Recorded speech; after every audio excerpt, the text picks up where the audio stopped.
আমি খাদিজার ভালোবাসাকে রিজিক হিসেবে পেয়েছি। সুবহানাল্লাহ। রাসূল সাল্লাল্লাহু আলাইহি ওয়াসাল্লাম এই শব্দটা ইউজ করেছেন, রিজিক, রুজিকতু হুব্বাহা।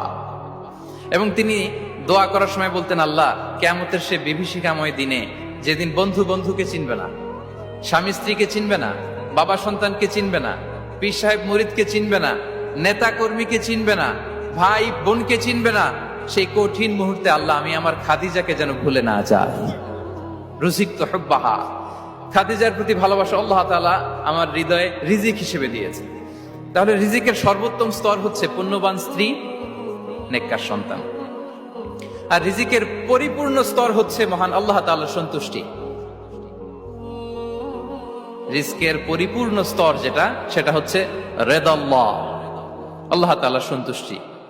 আমার আল্লাহ যদি আমার উপর সন্তুষ্ট হয়ে যায়, আমাদের আর কিছু লাগে? আর কিছু লাগবে? এটাই তো আমাদের